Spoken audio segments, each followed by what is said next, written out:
অন্যদিকে বুধবার বিকেলে কাঠিগড়ার সার্কেল কার্যালয়ের কনফারেন্স হলে এক সংক্ষিপ্ত অনুষ্ঠানের মাধ্যমে মুখ্যমন্ত্রী ত্রাণ তহবিল থেকে ১০ জন অসহায় রোগী প্রত্যেককে ১০,০০০ টাকা করে চেক তুলে দিলেন কাঠিগড়ার বিধায়ক খলিল উদ্দিন মজুমদার ও কাঠিগড়ার সার্কেল অফিসার ডক্টর রবার্ট টুলোর। অনুষ্ঠানে উপস্থিত ছিলেন দুর্যোগ মোকাবিলা বিভাগের ফিল্ড অফিসার বিশাল চক্রবর্তী, কংগ্রেসের নিখিলেশ দেব, রুকন উদ্দিন তালুকদার সহ স্থানীয় প্রশাসনের অন্যান্য আধিকারিকরা। এবং কাঠিগড়ায় ১০ জন অসহায় রোগীকে সাহায্য করা হচ্ছে। মুখ্যমন্ত্রী ত্রাণ তহবিল থেকে ১০,০০০ টাকা করে বিতরণ করা হচ্ছে এবং চেক প্রদান করেন কাঠিগড়ার বিধায়ক ও সার্কেল অফিসার।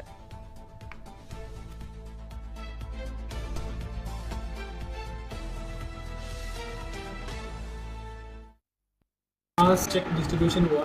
हमारे साथ हमारा ऑनरेबल एमएलए सर है और हमारा फील्ड ऑफिसर साथ में है और कोई लोग यहाँ उपस्थित हुए, साथ में बेनिफिशियरीज लोग बुलाया गया है। आज ये जो मतलब गवर्नमेंट से बीमारी लोगों के लिए एक मदद हिसाब से गवर्नमेंट से चेक दिया गया है। ये चेक का अमाउंट है 10,000 रुपीज़ और बेनिफिशियरीज यहाँ बुलाया गया था 14 लोगों के लिए चेक आया था, लेकिन उनमें से सिर्फ 10 तक आज आ पाया। हमने 10 लोगों को आज डिस्ट्रीब्यूशन कर चुका। আমরা সার্কুল অফিসে উপস্থিত বাকি আমরা বিশাল সবাই করে বলছি মেইন উদ্দেশ্য যদি ক্যান্সারও যেটা রিলিফ ফান্ডে মাননীয় মুখ্যমন্ত্রী চেক দেওয়ার আগে ১৫,০০০ টাকা আসলো এবং বর্তমানে ১০,০০০ টাকা রয়েছে। আজকে আমরা সমষ্টির কিছু মানুষের প্রায় ১৪ জনের আসছি, ১৪ জন মানুষ উপস্থিত হয়েছেন ১০ জন।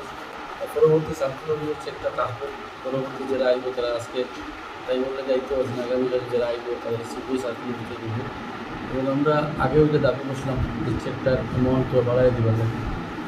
ক্যান্সার বর্তমানে আমরা যারা করা হয় এবং বিভিন্ন জায়গায় আর আমরা সমষ্টি অনেক ক্যান্সার হয়েছি।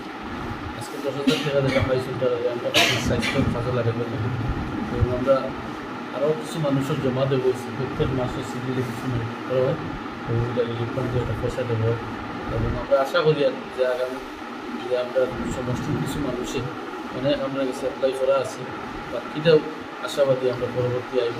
বহুত মানুষে বিভিন্ন প্রেশার দেওয়ার পরে বহুত মানুষে যোগাযোগ করে যে আমরা চেক আইবেন না, সবাই সিরিয়াল মেনটেন করে সবাই হওয়ার ব্যবস্থা থাকবে। আর পরবর্তী যারা পেন্ডিং থাকবে এটা আমরা যোগাযোগ সিএম অফিসে যোগাযোগ করিয়া